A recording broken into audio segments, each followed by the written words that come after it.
আসসালামু আলাইকুম। আশা করি নিশ্চয়ই ভালো আছেন। তো ইদানিংকালে আমি একটা কমন প্রশ্ন পাচ্ছি। ইদানিং না, আসলে এই প্রশ্নটা অনেকদিন যাবতই পাচ্ছি। যেমন এখানে আমি বোঝানোর স্বার্থে লিখেছি যে আমার $500 ব্যালেন্স, আমি কত লটে ট্রেড ওপেন করব।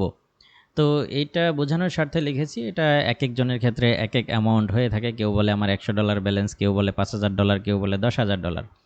তো আমি এই ভিডিওতে এই বিষয়টা নিয়ে আলোচনা করব যে উদাহরণস্বরূপ আমরা ধরে নিচ্ছি যে $500 ব্যালেন্স, এই ক্ষেত্রে আমাদের কত লটে ট্রেড ওপেন করা উচিত।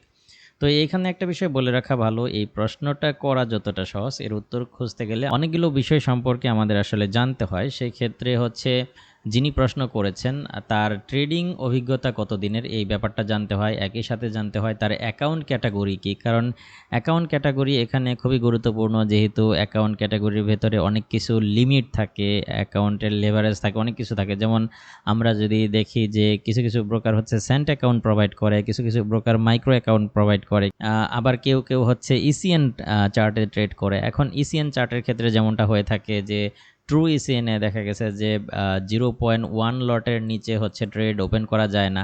কিছু কিছু ব্রোকার অবশ্যই এর নিচেও ট্রেড ওপেন করতে দেয়, সেটা হচ্ছে নির্দিষ্ট কিছু ব্রোকার এই ধরনের সুযোগ সুবিধা দিয়ে থাকে, কিন্তু অধিকাংশ ব্রোকারই হচ্ছে যে যেটা আসলে ট্রু ইসেট সেখানে কিন্তু 0.1 লটের নিচে ট্রেড ওপেন করা যায় না। সো এই ক্ষেত্রে অ্যাকাউন্ট ক্যাটাগরিটাও আমাদের জানার প্রয়োজন পড়ে। একই সাথে যেটা সবথেকে গুরুত্বপূর্ণ বিষয় হয়ে দাঁড়ায় সেটা হচ্ছে যে প্রশ্নকর্তার ট্রেডিং স্ট্র্যাটেজি কী, কারণ ট্রেডিং স্ট্র্যাটেজির উপরে নির্ভর করে তার লট কেমন হবে, তার ট্রেডিং স্টাইল কেমন, তার অ্যাকাউন্ট ব্যালেন্স কেমন, সব কিছুর উপর নির্ভর করে যে তার লটটা আসলে কেমন হওয়া উচিত।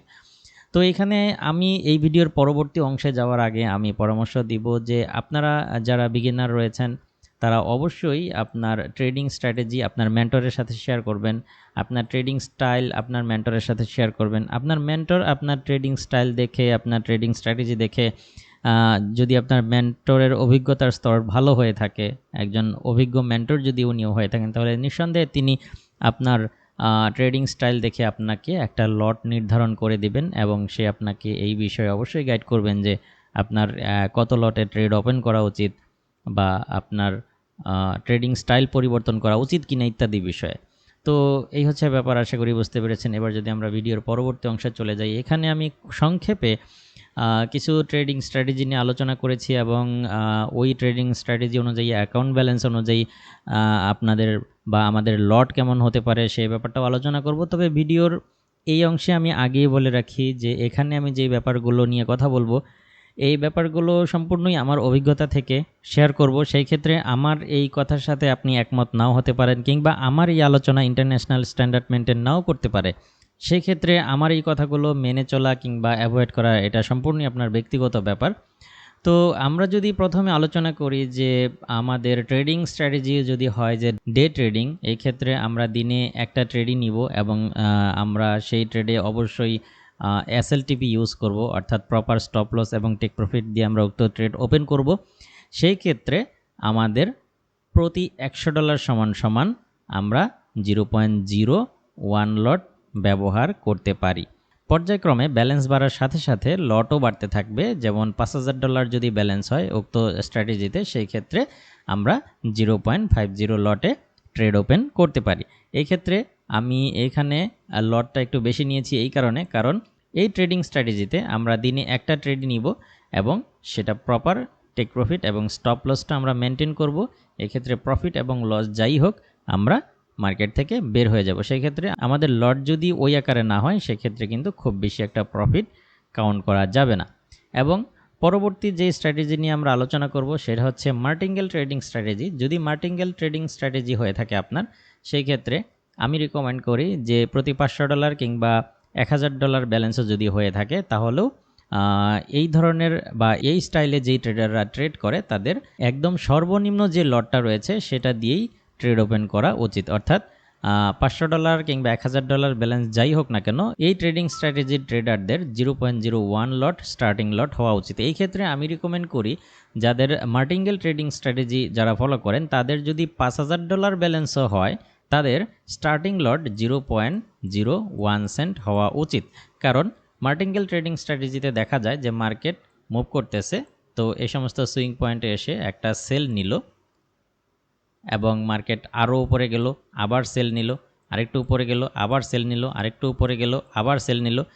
তো এই মার্টিঙ্গেল ট্রেডিং স্ট্র্যাটেজি ট্রেডারদের দেখা যায় কি, মার্কেট 500 থেকে 1000 পিপস মুভ করতে করতেই তাদের হিউজ পরিমাণ একটা লট হচ্ছে মার্কেটে ওপেন হয়ে যায়। এই সমস্ত ক্ষেত্রে দেখা যায় যে এই অ্যাকাউন্টগুলো প্রায়ই হচ্ছে প্রচুর পরিমাণে রিস্কে থাকে। তো দেখা যায় যে যদি শুরুতেই স্টার্টিং লটটা যদি বেশি থাকে, সেই ক্ষেত্রে এই ধরনের ট্রেডিং স্টাইল যাদের, তাদের অ্যাকাউন্টগুলো শেষ পর্যন্ত টিকিয়ে রাখা খুবই কষ্টকর হয়ে যায়। সেই ক্ষেত্রে স্টার্টিং লটটা তাদের খুবই কম নেওয়া উচিত, কারণ যারা মার্টিঙ্গেল ট্রেডিং স্ট্র্যাটেজি ফলো করেন তারা হচ্ছে প্রথমেই যে এন্ট্রিগুলো নিয়ে থাকেন সেই এন্ট্রিগুলো খুব বেশি একটা দেখে শুনে নেন না, কারণ তাদের মাথায় ওই চিন্তাই থাকে যে মার্কেট একটু উপরে উঠলে আবারও সেল নিব, আরেকটু উপরে উঠলে আবারও সেল নিব, মানে রিকভারি দেওয়ার একটা চিন্তা ভাবনা অলওয়েজ তাদের মাথায় থাকে। এই জন্য তারা তাদের ফার্স্ট এন্ট্রি নেওয়ার ক্ষেত্রে খুব একটা যত্নশীল হন না, যে কারণে শুরু থেকেই তাদেরকে একদম সর্বনিম্ন যে লটটা আছে সেইটাই মেনটেন করা উচিত, কিংবা সেটাই নেওয়া উচিত বলেই আমি মনে করি।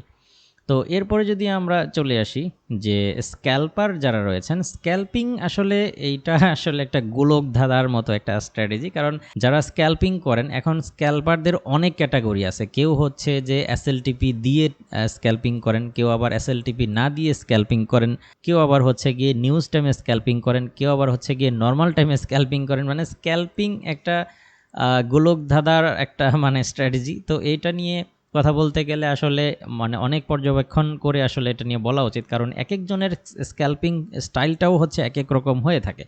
তো এখানে আমি আসলে যেন সবার এই বিষয়টা সবার সাথে যায় সেই হিসেবে আলোচনা করার চেষ্টা করব। সেই ক্ষেত্রে আমি মনে করি যে যদি একজন স্ক্যাল্পার এসএলটিপি দিয়ে স্ক্যাল্পিং করে, অর্থাৎ একটা রেঞ্জের ভিতরে স্ক্যাল্প করতেছে এবং সে অবশ্যই তার প্রত্যেকটা ট্রেড এসএলটিপি দিয়ে করতেছে এবং তার অভিজ্ঞতার স্তর যদি 5 বছরের বেশি হয়ে থাকে, তাহলে সে প্রতি $200 সমান সমান 0.01 লটে ট্রেড ওপেন করতে পারে।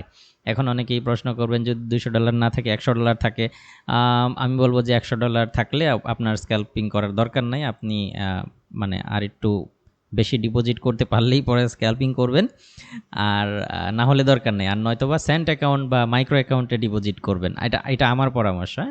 তো যদি তার অভিজ্ঞতার স্তর 5 বছরের বেশি হয়ে থাকে, তাহলে সে $200 সমান সমান 0.01 লটে ট্রেড করতে পারে। এবং যদি কারো অভিজ্ঞতার স্তর 5 বছরের নিচে হয়ে থাকে, তাহলে তার $1000 সমান সমান অ্যাকাউন্ট ব্যালেন্স নিয়ে 0.01 লটে ট্রেড ওপেন করা উচিত। এখানে একটা জিরো পরে নাই, আমি দুঃখিত, তবে আপনারা বুঝে নেবেন যে 0.01 লটে ট্রেড ওপেন করা উচিত, কারণ তার অভিজ্ঞতার স্তর খুবই কম। সেক্ষেত্রে এই জাতীয় ট্রেডারদের স্ক্যাল্প করতে গেলে অবশ্যই তার স্টপ লস হিট করার চান্স সব থেকে বেশি থাকবে। এবং এখানে অভিজ্ঞতার স্তরগুলো আমি এখানে স্কিপ করে গেছি। আমি যদি এখানে আলোচনা করি যে এই প্রত্যেকটা স্ট্র্যাটেজিতেই আমি যেই লটটা নির্ধারণ করেছি, এটা অবশ্যই এই অভিজ্ঞতার যে স্তরটা আমি এখানে লিখেছি, এখানে প্রত্যেকটাতেই হচ্ছে এটা অ্যাপ্লাই করা উচিত হবে বলে আমি মনে করি। কারণ যদি অভিজ্ঞতার স্তর যত কম হবে, তার স্টার্টিং লটটাও ততই কম নেওয়া উচিত। আর অভিজ্ঞতার স্তর যদি বেশি হয়, সেই ক্ষেত্রে তারা স্টার্টিং লটটা বেশি নিতে পারে, কারণ তারা মার্কেটটাকে ওইভাবে অ্যানালাইসিস করতে পারে এবং সেই অনুযায়ী হচ্ছে সে লট নির্ধারণ করতে পারবে বলেই আমার কাছে মনে হয়। একই সাথে যদি সুইং ট্রেডিং নিয়ে আমরা আলোচনা করি, যদি সুইং ট্রেড করে থাকে, এখন সুইং ট্রেডার অনেক টাইপের হয়ে থাকে। কেউ লং টার্মের জন্য সুইং ট্রেড ওপেন করে, যে প্রত্যেকটা সুইংয়েই একটা করে ট্রেড ওপেন করে এবং সেটা লং টার্ম ধরে রাখে। তো এই ধরনের ট্রেডার হতে পারে, অথবা শর্ট টার্মের জন্যও সুইং করতে পারে, সুইং ট্রেডিং স্ট্র্যাটেজি অ্যাপ্লাই করতে পারে।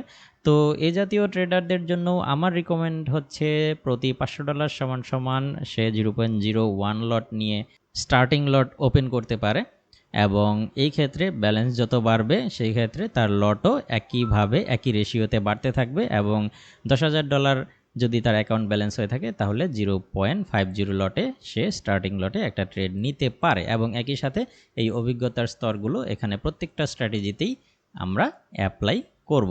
ওকে, তো আশা করি যে আমার এই সংক্ষিপ্ত আলোচনায় আপনারা বুঝতে পেরেছেন যে আপনার অভিজ্ঞতার স্তর, একই সাথে আপনার ট্রেডিং স্টাইল অনুযায়ী আপনার কী ধরনের লট নেওয়া উচিত আপনার অ্যাকাউন্ট ব্যালেন্সের সাথে, আপনার কী ধরনের স্টার্টিং লট আপনার কেমন হওয়া উচিত ইত্যাদি বিষয়গুলো আশা করি বুঝতে পেরেছেন। তো আমি শুরুতেই বলে নিয়েছি যে এখানে আমি যে আলোচনাগুলো করেছি তা সম্পূর্ণই আমার ব্যক্তিগত মতামত। হতেও পারে যে আমার এই কথাগুলো ইন্টারন্যাশনাল স্ট্যান্ডার্ড মেনটেন নাও করতে পারে। সেই ক্ষেত্রে আপনি কমেন্ট বক্সে গঠনমূলক সমালোচনা করতেই পারেন, সেক্ষেত্রে অবশ্যই ভদ্রতা বজায় রাখবেন। এবং আপনি যদি আমার এই মতামতের সাথে বা আমার এই যুক্তির সাথে একমত হন তাহলে এই ফরম্যাটটা ফলো করতে পারেন, আর আপনি যদি আমার মতামতের সাথে একমত না হন সেই ক্ষেত্রে এটাকে অ্যাভয়েড করতে পারেন, যা সম্পূর্ণই আপনার ব্যক্তিগত ব্যাপার। আশা করি বুঝতে পেরেছেন। আজকের ভিডিও এখানেই শেষ করছি। দেখা হবে পরবর্তী কোনো ভিডিওতে অন্য কোনো টপিক নিয়ে। সেই পর্যন্ত আপনি ভালো থাকুন, সুস্থ থাকুন। আল্লাহ হাফেজ।